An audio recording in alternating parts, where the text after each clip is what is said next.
Hello everyone, CGPSC ABCD में फिर से आप सभी का स्वागत है।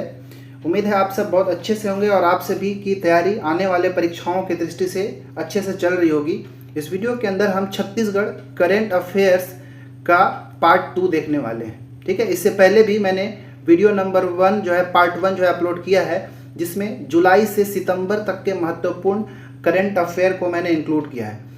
जुलाई से सितंबर तो है, परंतु कुछ इंपॉर्टेंट ऐसे भी करेंट अफेयर्स है जिसका वैल्यू नेक्स्ट आने वाले एग्जाम तक या फिर कह लीजिए कि साल भर तक के लिए इंपॉर्टेंस बना रहता है। वैसे प्रश्नों को भी मैंने इंक्लूड कर दिया है जो कि आपके लिए इंपॉर्टेंट होगा।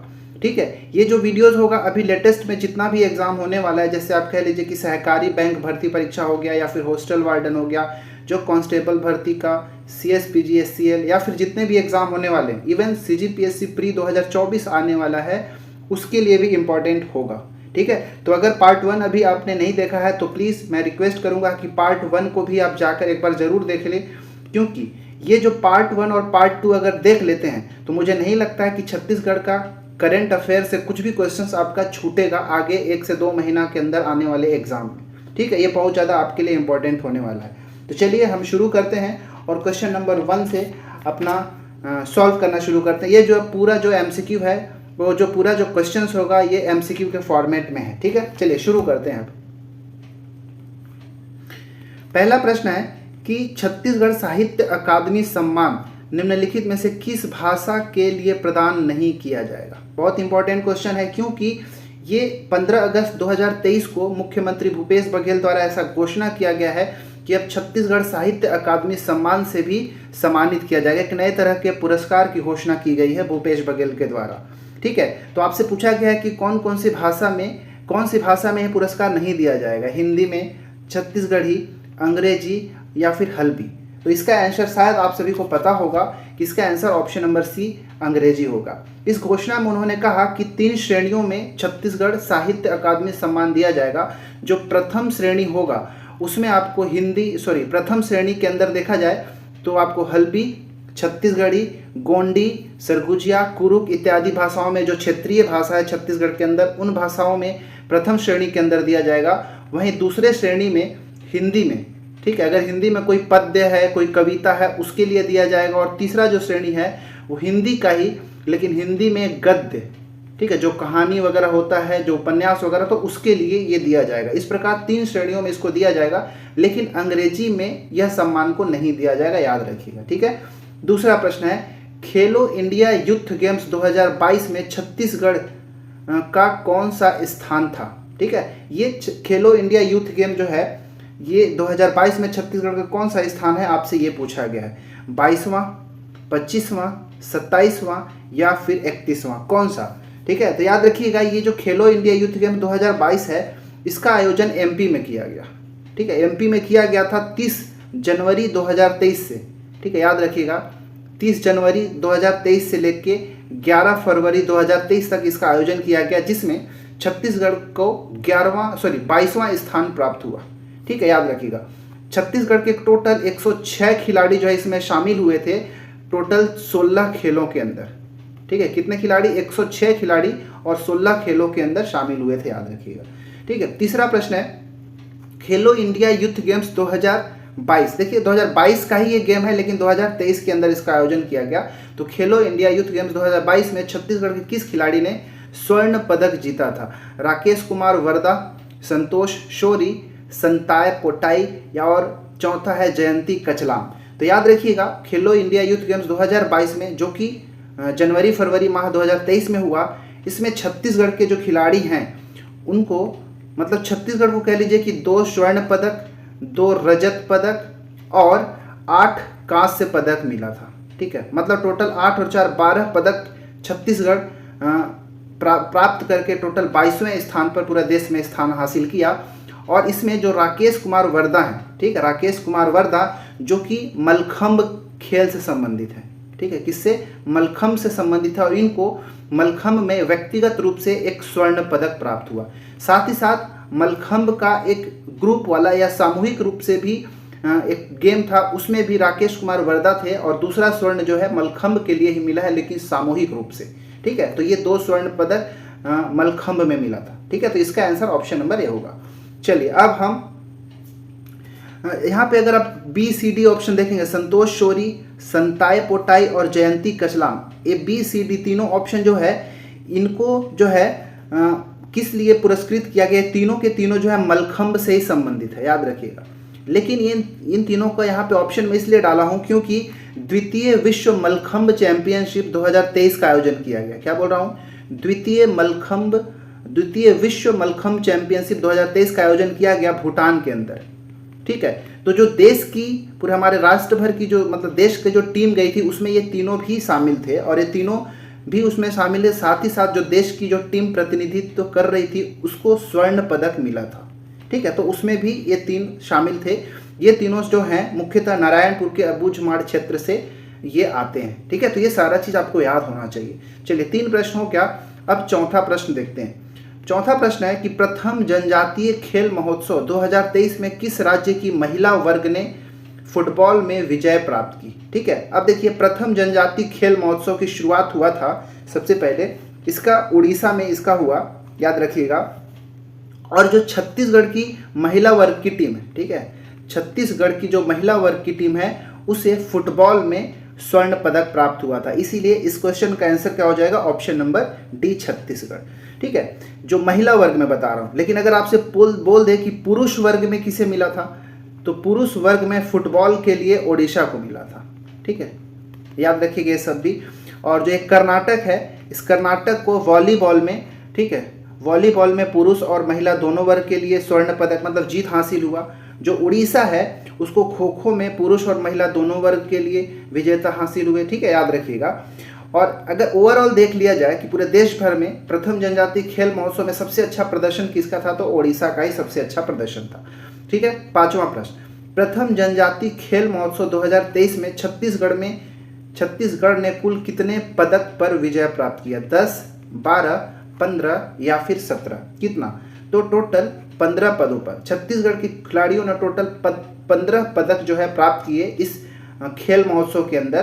ठीक है, याद रखिएगा। अगर इसमें भी देखना है तो जो स्वर्ण पदक है, 1 स्वर्ण पदक, 6 रजत पदक और 8 कांस्य पदक यहाँ पे हासिल किया। इस प्रकार 8 से 14 और 15 पदकों की प्राप्ति किया छत्तीसगढ़ के खिलाड़ियों ने। ठीक है, किसमें? प्रथम जनजातीय खेल महोत्सव के अंदर। ठीक है, 6वां प्रश्न है, प्रथम जनजातीय खेल महोत्सव 2023 का आयोजन किस राज्य में किया गया था? छत्तीसगढ़, ओडिशा, कर्नाटक या फिर झारखंड? याद रखिएगा, ये इंपॉर्टेंट क्वेश्चन बनेगा क्योंकि इसका जो आयोजन किया गया था ये पहली बार किया गया था। प्रथम जनजातीय खेल महोत्सव का आयोजन 2023 में मिनिस्ट्री ऑफ कल्चर जो है, संस्कृति मंत्रालय है भारत का, उसके द्वारा, और साथ ही साथ sport and youth services department, government of Orissa, इन दोनों का मिला जुला के इस खेल का आयोजन किया गया था। ठीक है, और इसका आयोजन उड़ीसा के भुवनेश्वर के अंदर किया गया था।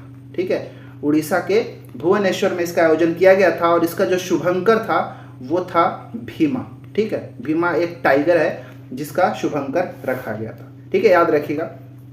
7वां प्रश्न, अच्छा, जो प्रथम जनजातीय खेल महोत्सव जो 2023 का आयोजन किया गया ये 9 से 12 जून के बीच हुआ था। ठीक है, 9 से 12 जून 2023 में हुआ था उड़ीसा के अंदर भुवनेश्वर में। ठीक है, अगला क्वेश्चन है, प्रथम जनजातीय खेल महोत्सव 2023 में छत्तीसगढ़ की महिला वर्ग के फुटबॉल टीम ने किस राज्य को पराजित करके स्वर्ण पदक प्राप्त हुआ था? अभी मैं पहला क्वेश्चन इससे जनजातीय खेल महोत्सव से मैं पूछा कि छत्तीसगढ़ के महिला टीम ने स्वर्ण पदक फुटबॉल में जीता था, लेकिन किसे हराकर जीता था?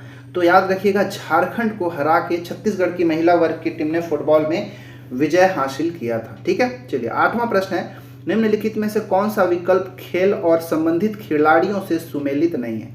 कुबेर सिंह तीरंदाजी, अल्योशा कुंजाम तैराकी, तरनिका टेटा लंबी कूद और प्रमिला मंडावी गोला फेंक। इसमें से कौन सा सुमेलित नहीं है? Option number D, Pramila Mandavi जो है ये गोला फेंक से संबंधित नहीं है, ये जबकि दौड़ से संबंधित है। ठीक है, प्रमिला मंडावी हो गए, मनीष मंडावी हो गए, ये सब के सब दौड़ से संबंधित हैं, याद रखिएगा। बाकी कुबेर सिंह तीरंदाजी, अल्योशा कुंजाम तैराकी, इनका नाम याद रखिएगा, एग्जाम में पूछा जाएगा, ये जा सकता है। तरनिका टेटा लंबी कूद, ये सब याद रखिएगा।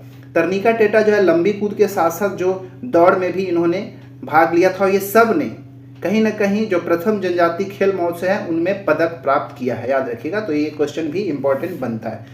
9वां प्रश्न है हमर सुघर, ठीक है, हमर सुघर लइका अभियान का शुभारंभ कब किया गया, बताना है। 6 जुलाई 2023, 15 जून 2023, 21 मई 2023 या फिर इनमें से कोई नहीं, ठीक है। कब आरंभ किया गया था हमर सुघर लइका अभियान? देखिए हमर सुघर लइका अभियान जो है ये छत्तीसगढ़ के महिला एवं बाल विकास मंत्रालय के द्वारा इसको चलाया गया है। और कब से अगर चलाया गया बोले तो ऑप्शन नंबर सी याद रखिएगा, 21 मई 2023 से इस अभियान को चलाया गया है। किस लिए? तो कुपोषित बच्चों को सुपोषित करने के लिए, क्या बोल रहा हूँ, कुपोषित बच्चों को सुपोषित करने के लिए छत्तीसगढ़ के महिला एवं बाल विकास मंत्रालय के द्वारा हमर सुघर लइका अभियान चलाया जा रहा है। एक क्वेश्चन आपसे करता हूं, बताइए कि छत्तीसगढ़ के महिला, ठीक है, छत्तीसगढ़ के महिला एवं बाल विकास मंत्री कौन है? ठीक है, छत्तीसगढ़ के महिला एवं बाल विकास मंत्री कौन है? कमेंट करके बताएंगे आप सब, ठीक है। ये जो 6 जुलाई, एक चीज याद रखिएगा, जो 6 जुलाई 2023 से लेके 17 जुलाई, ठीक है, 2023 तक एक अभियान चलाया गया जिसको कहते हैं रोका छेका अभियान, ठीक है। ये वाला क्वेश्चन आप पहले भी पढ़े होंगे, रोका छेका अभियान चलाया गया। तो रोका छेका अभियान 2023 कब से कब तक? तो 6 जुलाई 2023 से 17 जुलाई 2023 तक चलाया गया। तो किस लिए? तो जो आवारा मवेशी होते हैं उनसे फसलों की सुरक्षा करने के लिए इस अभियान को चलाया गया था। वहीं 15 जून 2023 से लेके अगर देखा जाए तो 10 जुलाई, ठीक है, 15 जून 2023 से 10 जुलाई 2023 तक एक अभियान चलाया गया। ये जो है 8वां मलेरिया मुक्त अभियान, ठीक है, 8वां मलेरिया मुक्त अभियान चलाया गया, ठीक है। एक क्वेश्चन अगर आपसे पूछूं तो ये बताओ कि छत्तीसगढ़ में कौन सा ऐसा संभाग है, ठीक है, जो सर्वाधिक मलेरिया से ग्रसित है, ठीक है, सर्वाधिक मलेरिया से ग्रसित है छत्तीसगढ़ का कौन सा संभाग? आपको ये दोनों क्वेश्चन का आंसर आपको कमेंट करना है, ठीक है। चलिए 9 प्रश्न हो गया, अब हम 10वां प्रश्न आज का देखते हैं। 10वां प्रश्न है कि अमृत भारत स्टेशन योजना के तहत छत्तीसगढ़ के कुल कितने स्टेशनों को शामिल किया गया? बहुत इंपॉर्टेंट क्वेश्चन है, क्योंकि ये जो अमृत भारत स्टेशन योजना है इसकी जो शुरुआत की गई थी नरेंद्र मोदी के द्वारा 6 अगस्त 2023 से, ठीक है, 6 अगस्त 2023 से इस योजना का शुभारंभ किया गया, इसलिए कि जो जितने भी रेलवे स्टेशन हैं उनको आधुनिकीकरण किया जा सके, मॉडर्नाइज किया जा सके। इसके लिए देश भर के टोटल 1309 ऐसे स्टेशन हैं जिनका चयन किया गया है, ठीक है। और इस 1309 में भी अगर देखा, 1309 या उससे अधिक, इस 1309 में भी अगर देखा जाए तो प्रथम चरण में 508 स्टेशन को चुना गया है आधुनिकीकरण के लिए। तो वही क्वेश्चन आपसे पूछा गया है कि छत्तीसगढ़ के कुल कितने स्टेशन को चुना गया है ओवरऑल में, इस 1309 में मैं बोल रहा हूँ, ठीक है, 1309 में 32, 41, 23 या 21, कौन सा इसका आंसर होगा? इसका answer option number A 32, Chhattisgarh के 32 स्टेशन को चुना गया है इस अमृत भारत स्टेशन योजना के तहत। आपको ये वाला डेट भी याद रखना है कि 6 अगस्त 2023 को इसका शुभारंभ किया गया था। 11वां प्रश्न भी इसी से संबंधित है कि अमृत भारत स्टेशन योजना के तहत प्रथम चरण में शामिल स्टेशनों में छत्तीसगढ़ का कौन सा स्टेशन शामिल नहीं है? देखिए अब ये टोटल था 1309, उससे अधिक, उसमें से जो 508 है ये प्रथम चरण में। तो इस प्रथम चरण में सीजी के भी कुछ स्टेशन होंगे, बताना है। तो इसके अंदर देखा जाए तो छत्तीसगढ़ के 7 स्टेशनों को प्रथम चरण में सेलेक्ट किया गया है उनका आधुनिकीकरण के लिए, ठीक है। तो इसमें जो अंबिकापुर स्टेशन है ये शामिल नहीं है, ठीक है, बाद में शामिल हो सकता है 32 में, लेकिन ये 7 में शामिल अभी नहीं है, ठीक है। ये 3 है, बिलासपुर है, रायपुर है, दुर्ग भी है, इसके बाद महासमुंद लिख लीजिएगा, महासमुंद के बाद अकलतरा, तिल्दा और नेवरा। ये 7 ऐसे स्टेशन है जिसको प्रथम चरण में अमृत भारत स्टेशन योजना के तहत आधुनिकीकरण के लिए चुना गया है। 12वां प्रश्न है मुख्यमंत्री गौवंश मोबाइल शिक्षा योजना, ठीक है,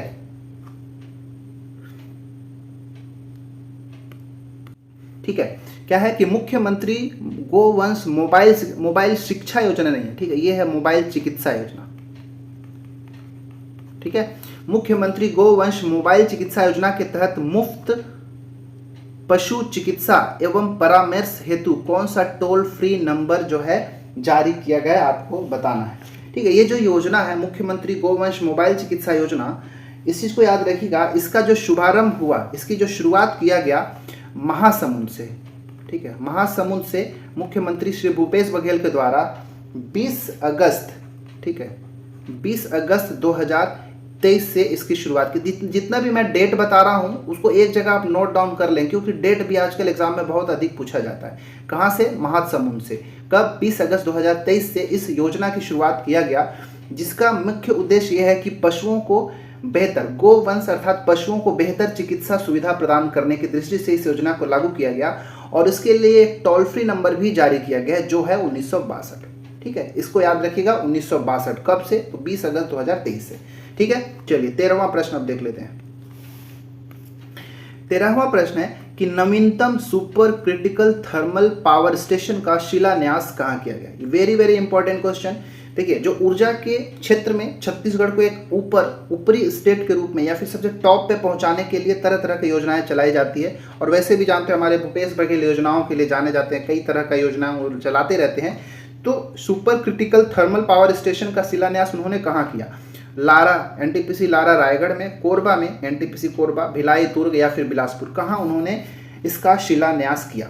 देखिए, ये जो नवीनतम super critical thermal power station होगा, इसके अंतर्गत देखा जाएगा तो 1320 मेगावाट का एक ऊर्जा वहाँ पे विद्युत का उत्पादन किया जाएगा। कितना? 1320 मेगावाट का। इसके लिए 1320 मेगावाट के लिए 660 मेगावाट के 2 संयंत्र लगाए गए हैं। ठीक है, इसका शिलान्यास कहाँ किया गया? तो कोरबा के अंदर। हमारा जो ऊर्जा नगरी है छत्तीसगढ़ का, वो कौन है? कोरबा है। और वहीं पर इस नवीनतम super critical thermal power station का शिलान्यास किया गया। ठीक है, और यह प्रदेश का सबसे बड़ा और आधुनिक संयंत्र होगा। ठीक है, याद रखिएगा। अगर मैं आपसे क्वेश्चन कर दूं कि बता दीजिए क्वेश्चन कमेंट करके कि छत्तीसगढ़ राज्य विद्युत उत्पादन जो कंपनी है, उसके द्वारा छत्तीसगढ़ में कुल कितना विद्युत का उत्पादन अभी हो रहा है? ठीक है, छत्तीसगढ़ का कुल विद्युत उत्पादन की क्षमता कितनी है? कोई कमेंट करके बताए। तो अभी तक 2 पीछे और एक 3 प्रश्न अभी पूछा हूँ, तीनों का आंसर एक साथ कमेंट करके बताएंगे कि कितना है। ठीक है, 14वां प्रश्न आज का है, छत्तीसगढ़ में बालवाड़ी योजना के द्वितीय चरण के अंतर्गत कितने नवीन बालवाड़ियों का शुभारंभ किया गया? 5173, 4318, 5208 या फिर 4138? बताइए कौन सा आंसर? देखिए, जो छत्तीसगढ़ का बालवाड़ी योजना है, इसका जो प्रारंभ किया गया था कब से? तो याद रखिएगा 5 सितंबर 2022 को इस बालवाड़ी योजना का शुरुआत किया गया था। और उस समय अगर प्रथम चरण जब चल रहा था तो उस समय 5173 बालवाड़ियों का शुभारंभ किया गया था। इसलिए जो प्रथम चरण के अंदर ये वाला ऑप्शन नंबर ए है। लेकिन द्वितीय चरण अब चलाया जा रहा है कब से कब तक? तो 26 जून 2023 से इस बालवाड़ी योजना का द्वितीय चरण चलाया जा रहा है, जिसमें 4318 नवीन बालवाड़ियों का शुभारंभ किया जाएगा। ठीक है, याद रखिए, इतना और निर्माण किया जाएगा 4318। ठीक है, चलिए 15वां प्रश्न है, निम्न में से असुमेलित विकल्प का चयन करें। बहुत अच्छा क्वेश्चन है। सारथी मोबाइल ऐप 21 मई 2023 को, जल मितान युवा उद्यमी योजना 12 जून 2023 को, और तीसरा है Mahatma Gandhi urban industrial park 1 जुलाई 2023 को, या फिर इनमें से कोई नहीं। एक्चुअली है यहाँ पे क्या कि तरह तरह के योजनाओं और ऐप की बात की गई है और यहाँ पे शुभारंभ का तिथि दिया गया है। इसमें से कौन सा असुमेलित है पता करना है। तो यहाँ पे तीनों का तीनों जो है असुमेलित ही है, सुमेलित ही है, इसीलिए इसका आंसर ऑप्शन नंबर डी हो जाएगा। क्योंकि इनमें से ABC में से तो कोई आंसर है नहीं, इसलिए डी इनमें से कोई नहीं होगा। बाकी ये तीनों के तीनों जो है बिल्कुल सुमेलित है, तो आप एक जगह इनको नोट डाउन करके रखिएगा। जो सारथी मोबाइल ऐप है, इसके तहत ये किया जाएगा कि जितने भी छत्तीसगढ़ के आम नागरिक हैं वो कभी भी शिकायत दर्ज कर सकते हैं और उसे ट्रैक कर सकते हैं। तो इस ऐप का शुरुआत, सारथी मोबाइल ऐप का शुरुआत 21 मई 2023 को किया गया, ये बिल्कुल सही है। दूसरा जो है जल मितान युवा उद्यमी योजना, ठीक है, ये एक क्या है कि एक कौशल विकास परियोजना है, उद्यमिता कौशल विकास योजना है। ठीक है, इसका पूरा नाम अगर देखेंगे तो जल मितान युवा उद्यमिता कौशल विकास परियोजना है, जो कि जल विकास मंत्रालय जल जीवन मिशन और यूनिसेफ, ठीक है, जल जीवन मिशन और यूनिसेफ, इन दोनों के सहयोग से इसको चलाया जा रहा है। इसके अंदर जो ग्रामीण युवक होंगे उनमें जल की गुणवत्ता का परीक्षण करने के लिए, जल पाइप का फिटिंग करने के लिए, रिपेयरिंग करने के लिए, इलेक्ट्रिक जो अप्लायंस होते हैं उनका फिटिंग, रिपेयरिंग, सोलर पैनल इत्यादि के लिए उनके अंदर जो है कौशल निर्मित किया जाएगा। ठीक है, तो ये इसके लिए इसको चलाया जा रहा है, तो ये भी डेट याद रखिएगा। और जिस तरह से ग्रामीण इंडस्ट्रियल पार्क की शुरुआत किया गया था, रूरल इंडस्ट्रियल पार्क रीपा का, उसी तरह UIPA का भी शुरुआत किया गया है, अर्बन इंडस्ट्रियल पार्क की भी शुरुआत किया गया है। Mahatma Gandhi urban industrial park 1 जुलाई 2023 से इसकी शुरुआत किया गया है। ठीक है, तो ये राज्य शहरी विकास अभिकरण के द्वारा इसकी शुरुआत किया गया है, ये सब याद रखिएगा। तो ये देखेंगे अगर अर्बन इंडस्ट्रियल पार्क, तो राज्य के जितने भी 58 नगरीय निकाय हैं उन सभी में इस अर्बन इंडस्ट्रियल पार्क की स्थापना की जाएगी। ठीक है, तो इस योजना का शुभारंभ 1 जुलाई 2023 से। तो इस प्रकार हमने भी 15 क्वेश्चन देखा। ठीक है, चलिए 16वां प्रश्न है कि छत्तीसगढ़ में वर्तमान में कृषि विकास एवं किसान कल्याण मंत्री कौन है। Very very important question. ठीक है, देखिए जो वर्तमान में छत्तीसगढ़ के अंदर देखा जाए तो कृषि विकास एवं किसान कल्याण मंत्री जो हैं वो ताम्रध्वज साहू हैं। ऑप्शन नंबर बी इसका राइट आंसर हो जाएगा। साथ ही साथ जो ताम्रध्वज साहू हैं आपको पता ही होगा, गृह मंत्री, जेल और लोक निर्माण सब इन्हीं के अंतर्गत मंत्रालय दिया हुआ है। TS सिंहदेव जो है इनको आपको पता ही होगा कि ये भी छत्तीसगढ़ के उप मुख्यमंत्री हैं। लोक स्वास्थ्य, चिकित्सा, ऊर्जा और 20 सूत्रीय कार्यक्रम सब इन्हीं के अंतर्गत आता है। रविंद्र चौबे जो है वर्तमान में स्कूली शिक्षा और सहकारी मंत्री हैं, सहकारिता मंत्री हैं। साथ ही साथ पंचायत और ग्रामीण विकास मंत्री, मछली पालन, पशुधन विकास, ये सब रविंद्र चौबे के अंतर्गत आता है। मोहन मरकाम आप शायद जानते होंगे कि आदिम जाति, अनुसूचित जाति, विकास, पिछड़ा वर्ग और अन्य जो अल्पसंख्यक है, ये सारा जो डिपार्टमेंट है इसके अंतर्गत आता है, इनके अंतर्गत मोहन मरकाम। ठीक है, तो ये सब जो भी मैं बोला हूँ एक बार आप कहीं से पढ़ लेंगे या फिर सुन के उसको नोट डाउन कर लीजिएगा। एक एक बार याद रहना चाहिए। कई बार से जो एग्जाम में क्वेश्चन बनाने वाले होते हैं, जो सरफिरा होते हैं, ऐसे क्वेश्चन भी बना देते हैं। ठीक है, 17वां प्रश्न है कि संपूर्ण भारत में मत्स्य बीज उत्पादन में छत्तीसगढ़ का कौन सा स्थान है।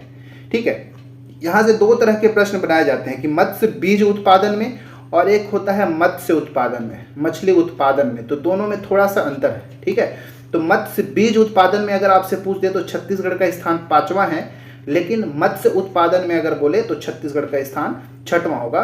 तो यहाँ पे मत्स्य बीज उत्पादन बोला, इसीलिए इसका आंसर हमारा ऑप्शन नंबर ए 5वां हो जाएगा। ठीक है, तो ये दोनों चीज आपको याद रखना है। 18वां प्रश्न है भूमि सम्मान 2023 में किस राज्य को सम्मानित किया गया है। वेरी इंपॉर्टेंट, भूमि सम्मान 2023, तो इसको जो है छत्तीसगढ़ को सम्मानित किया गया है, इसीलिए इसका आंसर सी हो जाएगा। ठीक है, देखिए ये भूमि सम्मान 2023 है क्या, तो जो भूमि प्रबंध, लैंड मैनेजमेंट के लिए इसको दिया जाता है, क्योंकि जो हमारा केंद्र सरकार है और छत्तीसगढ़ सरकार है, ये दोनों चाहती है कि जितना भी लैंड से संबंधित जो भी डाटा है, जो रिकॉर्ड है, उसको डिजिटाइज किया जाए। ठीक है, सब कंप्यूटराइज कर दिया जाए। तो इसी के क्षेत्र में छत्तीसगढ़ को भूमि सम्मान 2023 से सम्मानित किया गया है। छत्तीसगढ़ के 2 जिलों को अगर ध्यान में रखेंगे तो रखिएगा कि जो सरगुजा है और बेमेतरा है, ठीक है, इन दोनों को भी इसी के क्षेत्र में भूमि सम्मान 2023 के दिन ही एक क्या बोलते हैं, लैंड रिकॉर्ड के डिजिटाइजेशन के लिए सरगुजा और बेमेतरा जिले को भी सम्मानित किया गया है। तो ये दोनों जिलों का भी नाम याद रखिएगा। 19वां प्रश्न है छत्तीसगढ़ की किस पंचायत को राष्ट्रीय पंचायत पुरस्कार 2023 से सम्मानित किया गया है। नागम, सांकरा, रामानुजनगर इसलिए क्योंकि ये मेरा घर होम टाउन है, ये सूरजपुर जिले के अंदर है, परंतु ये आंसर में नहीं है। ठीक है, ये आंसर में नहीं है। राष्ट्रीय पंचायत पुरस्कार के अंतर्गत नागम और सांकरा दोनों को ही दिया गया है, इसीलिए इसका आंसर ऑप्शन नंबर डी होगा, ए और बी दोनों। ये जो नागम आपको मिलेगा ये धमतरी जिले के अंदर मिलेगा, और जो सांकरा है ये आपको सरगुजा, ठीक है, सॉरी उल्टा बोल दिया, नागम जो है आपको सरगुजा जिले में मिलेगा और जो सांकरा है ये आपको धमतरी जिले के अंदर मिलेगा। ठीक है, सांकरा धमतरी में और नागम जो पंचायत है सरगुजा में, ये दोनों को राष्ट्रीय पंचायत पुरस्कार 2023 से सम्मानित किया गया है। ठीक है, 19 प्रश्न हो गए। चलिए आगे हम 2 और प्रश्न देखते हैं। 20वां प्रश्न, छत्तीसगढ़ सतत विकास लक्ष्य SDG सस्टेनेबल डेवलपमेंट, ठीक है, तो ठीक है, छत्तीसगढ़ सतत विकास लक्ष्य सस्टेनेबल डेवलपमेंट गोल में डिस्ट्रिक्ट प्रोग्रेस रिपोर्ट 2021 में प्रथम रैंक किस जिले को प्राप्त हुआ। देखिए 2021 है यहाँ पे, लेकिन जब इसका विमोचन किया गया कब, 20 फरवरी 2023 को। ठीक है, 20 फरवरी 2023 को मुख्यमंत्री भूपेश बघेल के द्वारा इसका विमोचन किया गया। इसके अंतर्गत देखा जाए तो छत्तीसगढ़ के जो धमतरी जिला है इसको इस रिपोर्ट में प्रथम स्थान मिला है। किसको? धमतरी को। इसके अंतर्गत कुल 8 छत्तीसगढ़ के ऐसे जिले हैं जिनको जो क्या बोलते हैं फ्रंट श्रेणी में रखा गया 8 जिलों में, उसमें देखेंगे तो पहला कौन है? धमतरी। ठीक है, याद रखिएगा, धमतरी को पहला स्थान इस रिपोर्ट में मिला है। आज का हमारा 21वां और लास्ट प्रश्न है, हरेली कब मनाया जाता है? इस क्वेश्चन को मैं इसलिए इंक्लूड किया है क्योंकि भूपेश बघेल ने कुछ अभी ऐसे भी त्यौहार हैं जिस दिन जो है राजकीय छुट्टी अनाउंस किया है, तो उसी से मैंने एक क्वेश्चन बना दिया कि हरेली कब मनाया जाता है? श्रावण अमावस्या के दिन, भादो शुक्ल तृतीया के दिन, पौष पूर्णिमा के दिन, या फिर कार्तिक शुक्ल षष्ठी के दिन।